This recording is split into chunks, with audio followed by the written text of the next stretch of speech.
So this is part of my morning ritual. Usually I will wake up, this in hand, make sure I'm up to date with whatever appointments there are for the day, and then just see how many emails. So right now I've got 73 unread emails, so I'm kind of on track. So I run a business called Pigeonhole. We've been in operation for just around 5.5 years now.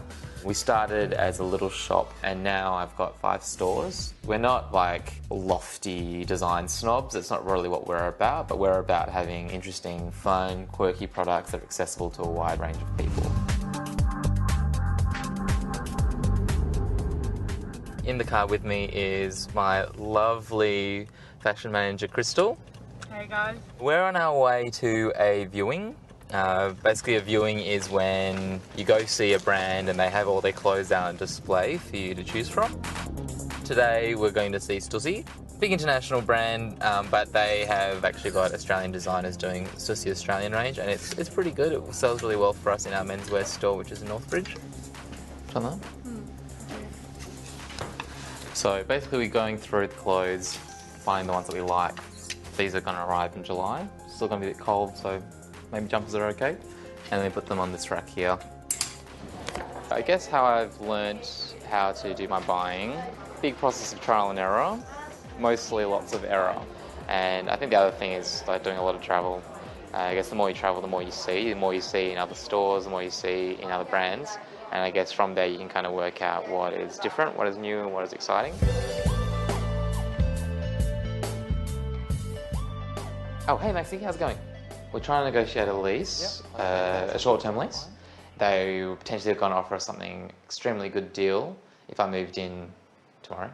I think it's after tomorrow. So, but we're in negotiation because I think that's a bit hard for us to do. And also we might want to have potentially a longer period of time than what they were offering. We don't have to move in straight away, but basically he's like, I need to know today if you're going to be doing this and when you're going to be thinking about moving in. Okay. Well, I graduated from law and I think it's helped me quite a lot and it trained me in the way that I think.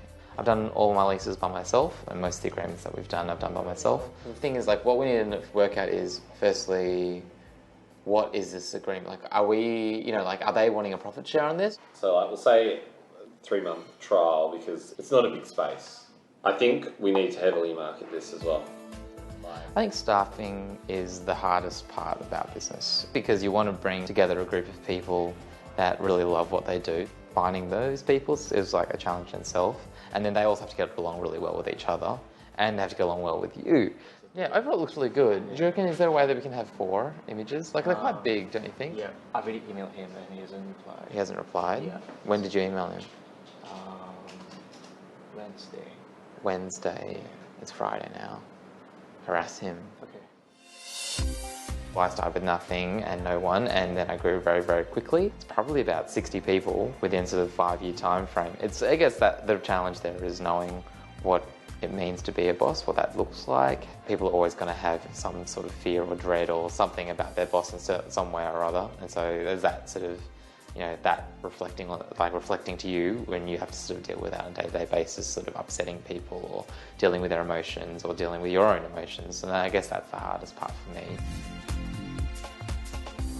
I wouldn't really call myself a risk taker as much as an opportunist. I think that's kind of the way I approach things because I don't really see the potential negative as much as I see the potential positive. Just in my shop on the other side of the city, one of the stores that I've got over here, you just kind of pop in just to see what's going on, kind of just to check, to see whether things are looking the way that they should.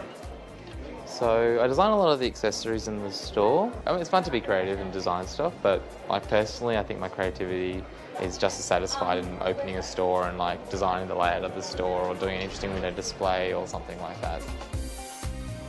If I had gone from law school 5.5 years ago and I was working as a lawyer, by now I'd have a lot more money in my pocket than I do.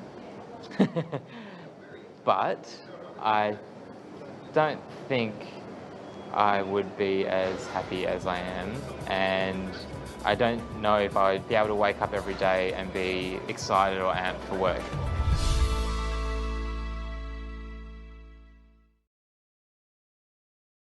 Hey, how you doing? My name is Mark Pulusic, and you're wondering how to become a businessman. The answer is simple.